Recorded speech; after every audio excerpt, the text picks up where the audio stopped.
Hey guys, what's going on? Welcome back to this solar system series known as the Pyramid's Path Tarot reading. This is a generational tarot card reading that is aimed towards the sign of Gemini. As you can see, our selenite has selected Gemini. And this reading will be geared toward Gemini's sun, moons, but most of all, ascendants. After all, this reading is based off the space you're in, the spirit that you're vibrating on when you came into this realm. So without further ado, let's get into it, right? So let's shuffle our cards, get them into the realm of all possibilities, aka the largest space, so we can get a good view and a good understanding of the space we've incarnated in here. I don't mean we specifically as me, but for all of you people under the sign of Gemini, specifically in your sun, moon, as well as the ascendant.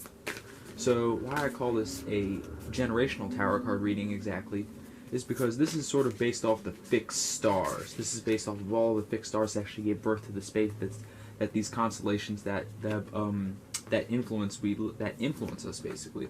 These are the ones that we live up under. So that's why I choose them, because they are the direct source of the space that gave birth to these actual constellations. So I'm going to rock with them. Now, these actual fixed stars transit us 1 degree about every 72 Earth years. So with that being said, this reading is for all Gemini, Sun, Moon, and mostly Ascendants through the ages of 2012 all the way up to 2084. And I don't necessarily hold this to people specifically born between then, but I do hold it to whoever resonates with this influence. So even if you lived in other timelines, and I don't mean other timelines, but the previous degree of this specific sign, you can resonate with this reading still. However, I base it sort of off of percentage level of which age you've lived in more. So if you lived in the time where the fixed stars were a degree before, and you lived the majority of your life, say pre-2012 as a Gemini, this reading may not resonate with you the most. But say if you were born in like the 80s or the 90s, then you have a lot of life left to live, so you may resonate more with this mission as time goes on. But let's see what resonates with you. So without getting into too much extra explanation without getting into the reading, let's basically break down what these each individual levels are categorized as, so we can understand the platform that we're working with here. So this right here, you can see there's 5 cards, right? And they all lead up to a pyramid in a slightly decreasing level, aka a thinner space of what you may actually be experiencing.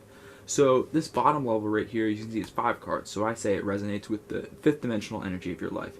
And how you sort of interact with that if you're in more of an unaware state is that you can look at these as an emotion that sort of overlaid a chapter of your life. So you can look at these as emotional chapters of your life, right? The vibration that you were mostly rocking with throughout that period of time.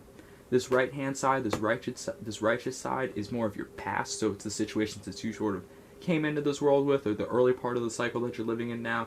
And then this left-hand path is actually more of the future, coming out of the realm of all possibilities, left field, you know what I'm saying? And then these 3 cards in the middle are where you could be vibrating in right now. One of these 3 cards are basically your present cards, because you are incarnated in the 3rd dimension, so you have 3 different outlooks and 3 different perspectives of how you could take the vibration that you're living with right now. And as we move up a little, you'll see that all of these cards are conjoined, and you can all sort of follow them back like a family tree to see how and what led you to this actual experience. You can break these down into individual pyramids, but we'll get back to that at a later date. So these 4 cards, these 4th dimensional cards, are basically your thoughts, your ideas. They're representative of the main thought that you sort of exist in with this life. So as you can see, you need 2 vibrational cards to get a thought, because at the end of the day, you need a point of reference to actually have a sort of takeaway on the experience that you just dealt with, right? So as you can see, it takes 2 vibrations to sort of create a sense of conviction or a thought that you'll basically go to in any time of sort of trial and error or trouble, or basically any situation. It really depends on the situation itself. And then after that, you can see that these 2 cards build up into a sort of skill that you want to work on, something that you've actually manifested in this life, because we have 3 cards here. You see that this is sort of like your skill stack, but as you can see, it takes numerous experiences and a couple thoughts to basically push you to actually want to focus on this certain skill.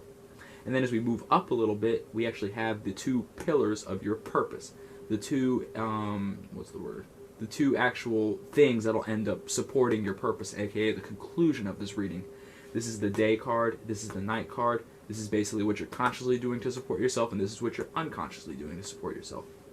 And then this card right here is a little special because you'll notice that it's sort of like it's not an archangel card. You can look at it as more of a guardian angel card. So this guardian angel card is basically omnipresent throughout all of this. It's the center. It's the cornerstone of this pyramid. And it's basically the feeling that has always been with you throughout most of your life. So without further ado, let's actually get into this reading.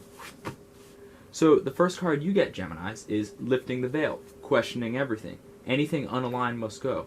This is actually a pretty common card, and it actually, I saw this play out in, I want to say, Virgo as well as Scorpio. So that's quite the interesting card you got here. But basically what it means is you're walking in, you're asking a lot of questions. It may not necessarily be as cynical as the way Virgos actually did, but this card right here is, sorry, I don't want to cross-reference you against your own planet, your own, I guess your planetary sister per se. But this card right here, this is it's not, I wouldn't say for you Geminis it's very bad. It's just like, you know, the standard kid of why do I have to do this? Why do I have to do that? Why is this? Why is that? Are we there yet? Are we there yet? And it's not necessarily, you're not doing it from a bad place, you're just curious. Because at the end of the day, Gemini, the mutable air sign, being adaptable and changeable to different ways of thinking and communication, is just kind of to get a bunch of reference points so that it can categorize how it wants to actually, you know, engage in this life. You know what I'm saying? It's not bad, it's not good, it's neutral. And the why I say it sort of leans towards more of the good side is because Geminis vibrate with the same color that is represented as the highest vibration of Earth. The two colors of Gemini at the end of the day are gray as well as yellow. And as you may have noticed, yellow, happy, just, I'm so happy, Pharrell in his giant ass hat. Freaking, you know, that's a yellow vibration. It's a joyful vibration. It's not exactly like the gold that Leos would have, and it's not exactly that orangey color that the sun would give off, which is in between Aries and Leo, right? It's just happy, you know, the highest, calm, nurturing vibration of Earth, which is what Geminis rock with at the end of the day. The next card you get is Perspective. None of this matters. Zoom out. Common ground. This is basically the experience of a Gemini actually seeing their friends or associates for the first time sort of just stop and not, I don't want to say get stuck in a rut, but it's like you came into this life working with people that were working on the same things, and then maybe you don't talk to them for a little bit, and the thing that actually conjoined you together sort of just, you know, it left them, and it sort of seems like, you know, maybe a friend is like distancing themselves from you in some type of way. You can kind of look at it like a twin flame sort of losing that flame that bonded you guys together, you know what I'm saying? Because at the end of the day,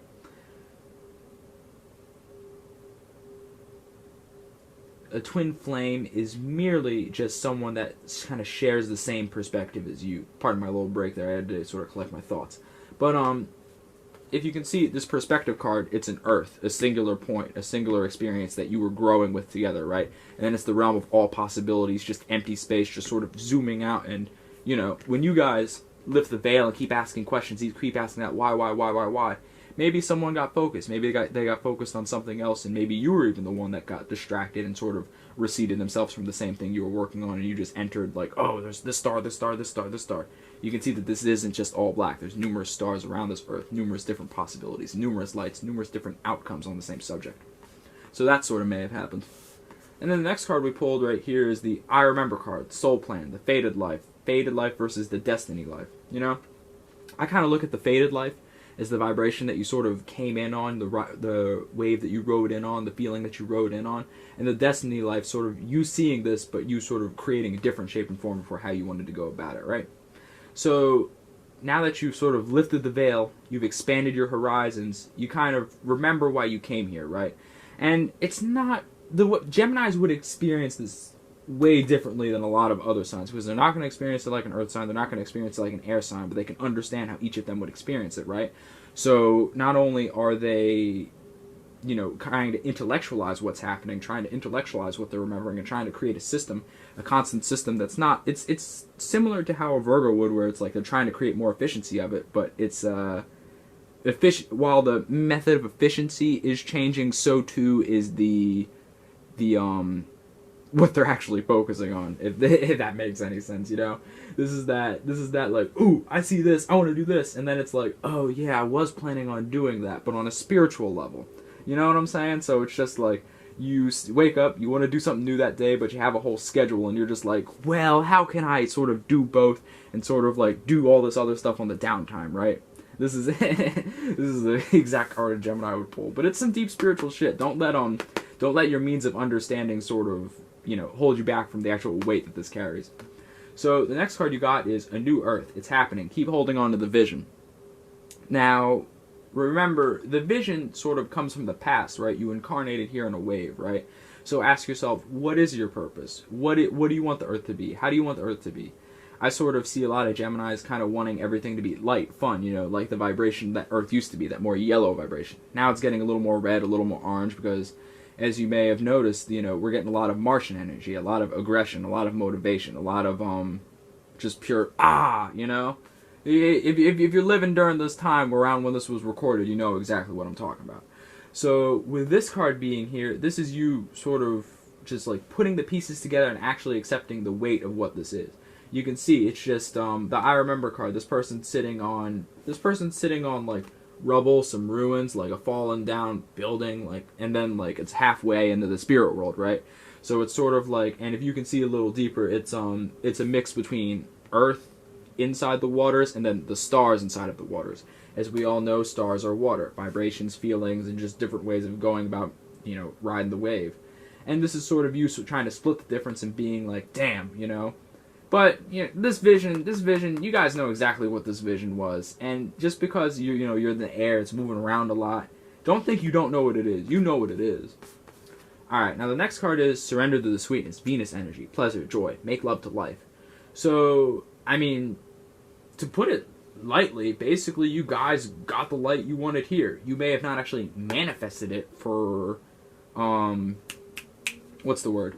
You may have not manifested it for yourself directly into the world around you, but you may have manifested it for yourself specifically, if that makes any sense, And a lot of people say, it's a common phrase, but before you actually want to change the world, you need to change yourself. So, Geminis, especially Sun, Moon, and Ascendants, you guys are at least 1/12 of the world right now, so as long as you can lead by example, you actually have a lot in common with Scorpios, where you won't exactly be the arbiter of the soul group, the one that's actually, holding the feeling, holding the vibration, but you will sort of be getting into your real men and women energies, where it's like, instead of working on achieving something physical or working on achieving a desire, you guys are working towards higher desires, where you actually work on your mentality. You're always working on your mentality, how you understand things. You're always trying to make sure you really see what's going on. You're always trying to have perspective on the subject, get many different outlooks. Always working on your mentality, right? You're trying to remember, I feel like this, but I can't exactly put words to it, because you're not necessarily living with your feeling side. You're not living through your heart. You're living through your mind. Geminis will always push you into that dualistic, like, should I do this? Should I do that? And then it's like, oh, right, that's why I was doing all this. And then once you sort of like put two and two together and like figure out your purpose in a sense, and you have that like feeling of it, then you can sort of, surrender to the sweetness and sort of rely on something, maybe something that you never had before. That sense of calmness, that sense of, you don't have to be like, jittery, just buzzing around all the time. You know what I'm saying? Now, here, one second. Okay, cool. So let's get into these thought cards, right? These vibration, these takeaways. So your takeaway from lifting the veil, questioning everything, and perspective, none of this matters, zoom out, basically the nihilism card. You got this, learning how to be human in a world, but not of it. So, this card speaks for itself in a nutshell. The Earth card right here. This is basically you guys just like being like, okay, I kind of came in doing things with people, but now they're sort of not focusing on the same thing, where they're not seeing the big picture the way I am. So I gotta learn, but I still gotta learn how to communicate, because at the end of the day, Gemini is mutable air, being adaptable and changeable to different ways of communication. So you're trying to still keep, your vessel going, your situations going, you're trying to relate to people, but you're not, letting this world get you down. Now the combination between the new Earth and the surrender to the sweetness card is wait. It's not time yet. Things are being woven. Remember what I was saying before. Sorry, I gotta take a breath from time to time. Remember what I was saying before, when you have your vision and you actually achieve it for yourself, it's not going to be right away that everybody actually, gets on the same wave you're on, where it's like, I'm working on my mentality, I'm figuring this out, You have to do it and overstand it more than anybody, because you're the one that came from the land of questions and learned how to put perspective to it, so you gotta wait, you gotta formulate something if you actually want to get people on these vibrations.